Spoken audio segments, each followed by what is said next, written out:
Sejam bem-vindos a mais esse podcast. E aí, passas? Como vocês estão? Como passas? Me lembrei de uva passas, hein?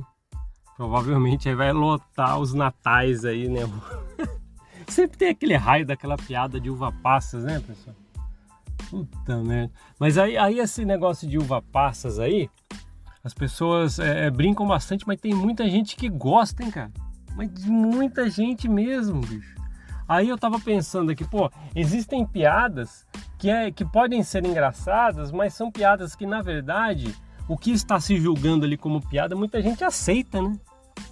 E é verdade.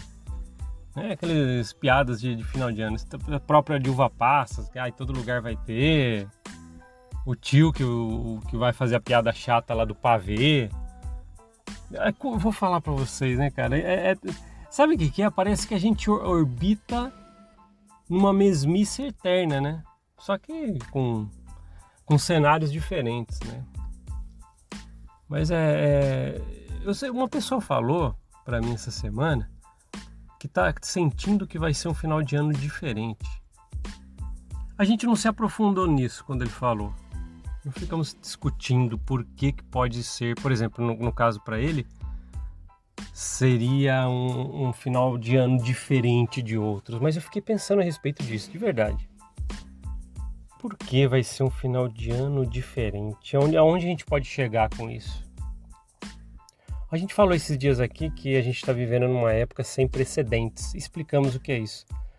E realmente estão acontecendo coisas que nunca aconteceram antes, que não dá para tirar por base de outras épocas. Mas eu não sei o quanto pode ser diferente no final de ano de outros, né? Que é o que eu falei. E realmente talvez seja só o pano de fundo, né? O que está por trás só é o cenário mesmo. A gente está vendo aí guerras, né? É complicado, sabe? Porque se você se preocupa demais, você atrapalha a sua própria vida. Se você se preocupa de menos, pode ser que você não esteja se preocupando com o necessário. É muita coisa controversa na nossa vida, né? Se a gente parar para ver, fica dessa forma mesmo. Projetos pessoais mesmo. Você se preocupa demais, você está muito bitolado. Se preocupa de menos, mas cadê a atenção que você tem que dar para acontecer?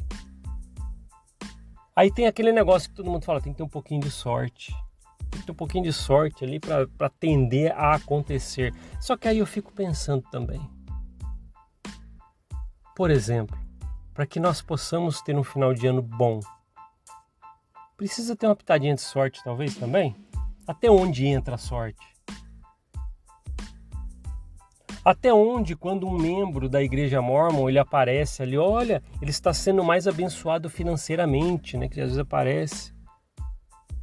O que foi? Ele se esforçou, talvez, estudou, ou teve um pouquinho mais de sorte, mas isso não conta lá, né?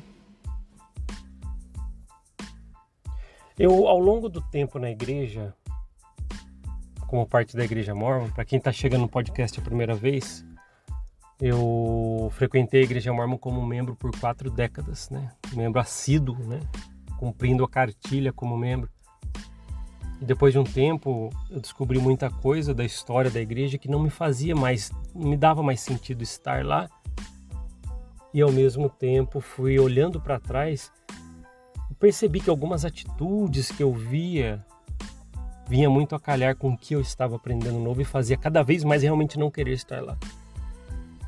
Nada a ver com pessoas, mas muitas atitudes, e é uma coisa que quem quiser saber, está chegando agora no podcast, peço a gentileza de olhar os primeiros episódios lá para trás, tá? Agora, eu vi muito na igreja, mas vi de verdade pessoas que miravam em um ou outro para poder mostrar que as bênçãos, entre aspas, existem. As bênçãos da Igreja Mórmon, tá? Você que é cristão ou que tem uma fé, acha que bênção é o nome que você quiser dar. Bênçãos, elas existem por um esforço que você dedica espiritualmente, sei lá como você acredita, não desmerecendo isso, tá? Porque muita gente acredita que algo de um superior apareça com uma força que te ajude nas coisas. Mas as bênçãos da Igreja Mórmon. Sempre tem alguém, né? E eu lembro que eu via isso muito, as pessoas até reclamando para mim quando a gente conversava pelos corredores. Por exemplo, um ou outro, né? Desde quando eu era pequeno, né? Aquela dificuldade toda que a gente vivia com a nossa família, mas pequeno, tô falando, né? E de repente, olha aquela família, eles são abastados, olha lá, olha como ser membro da igreja abençoa, e focava naquela família. Um ou outro no máximo, olha lá, olha lá. E eu lembro que eu estava conversando com um dos filhos mais velhos de uma família, que eu era pequeno ainda, já era meio jovem, né? Não lembro se eu tinha 13 anos, 12 ou 13, mas eu lembro que eu estava conversando com, acho que era a filha mais velha de uma dessas famílias. Em algum momento que aconteceu que lá na igreja estava do meu lado. E a gente começou a conversar. E eu lembro que eu fiz essa pergunta inocente, tá? 12 ou 13 anos, acho que 12. Por usarem muito aquela família como referência, olha, podemos ser abençoados, só temos que nos esforçar, olha como aquela família tal é abençoada, que era a família dela ali. Isso muito rodando na cabeça, e proporcionou ali o destino, ela estar ao meu lado naquele momento, eu como rapaz ingênuo, isso na minha cabeça daquela família, o que falavam dele, eu perguntei. Eu falei, vocês são bastante ricos, né? Vocês ganham muito dinheiro, né? Aquela afirmação de um jovem bobo que ouve isso por aí, falando para alguém mais velho ali. E sabe o que ela falou? Isso nunca mais saiu da minha cabeça, mas eu fui pensar isso recentemente. Ela falou assim, olha, ninguém vê o quanto meu pai e minha mãe estudaram até antes de a gente vir para a igreja, o quanto meu pai passa dias e noites acordado fazendo as coisas do trabalho, fica doente direto, minha mãe também tem que suportar muita coisa, participando de tudo quanto é coisa no trabalho para tentar subir de cargo, e eles conseguiram, né? Ela comentando ali. Por isso que a gente é assim, ela falou.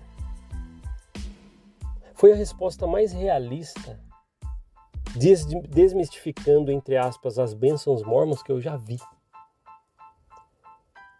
E eu só levei isso comigo. Ficou guardado ali um tempão. Até recentemente eu fui pensando nisso.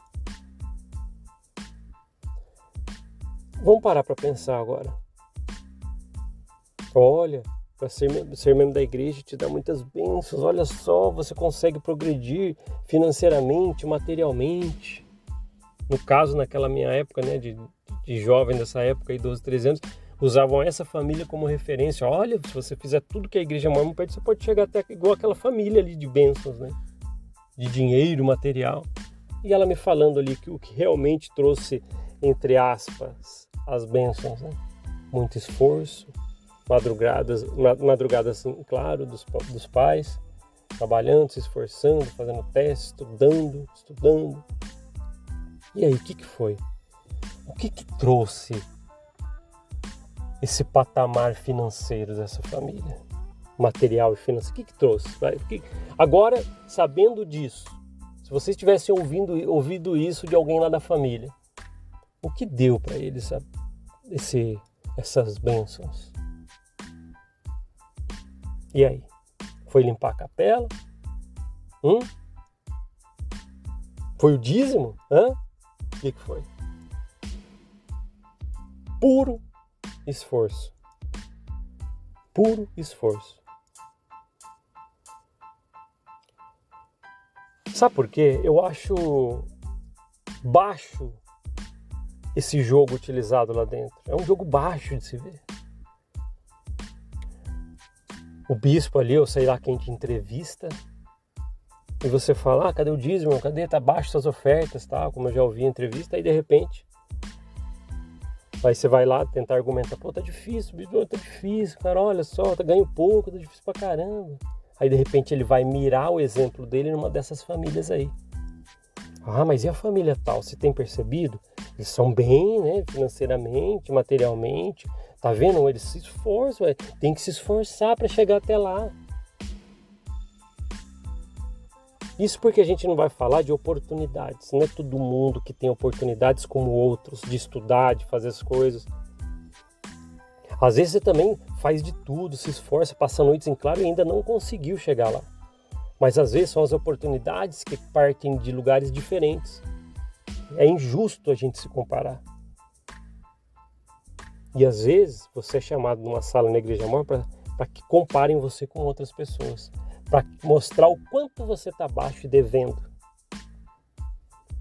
E eu acho isso baixo. É um jogo baixo. Não, vamos combinar aqui? É um jogo baixo fazer isso. O que vocês acham? É complicado porque a gente fala sobre isso aí, sei lá, pode ter gente interpretando de qualquer outro jeito, mas eu não deixo de interpretar dessa forma. É um jogo baixo de se fazer. Você pega a fragilidade de uma pessoa que já está numa época difícil e você ainda faz isso. Você compara ela com outra pessoa falando que ela não está se esforçando e não consegue chegar como uma outra que você está fazendo ela se comparar porque ela está se esforçando menos para uma corporação. Aí o raio do cara do podcast aqui do Mormóvel, que é o que está errado, tá com o diabo no corpo, largou da barra de ferro, eu que só falo besteira, né? É isso.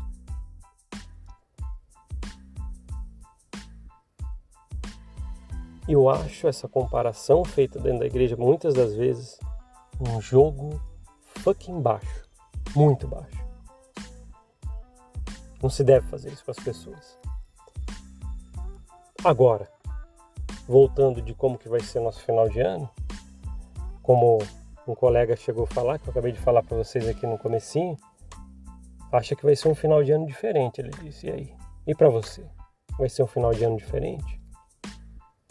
Você sente que vai ser um atípico? Ou só mais um do calendário que vai passar e você vai voltar para as coisas normais do dia depois? É isso. Eu queria compartilhar isso com vocês. Já estava para falar a respeito disso. Essa comparação feia e suja que é feita na igreja quando comparam você com pessoas mais abastadas e não vê o esforço que elas fizeram. Acha que é tudo bênção. Às vezes ela tiver até mais sorte, que é esse item que a gente falou que às vezes falta. Tiveram mais oportunidades, veio de um berço mais preparado do que você e vai te comparar, falando que você está limpando então menos a capela, está servindo menos a corporação e ela está fazendo mais, por isso que ela tem mais. Simplesmente um jogo baixo. Obrigado por ouvir esse podcast. A gente se vê na próxima. Até mais. Tchau, tchau.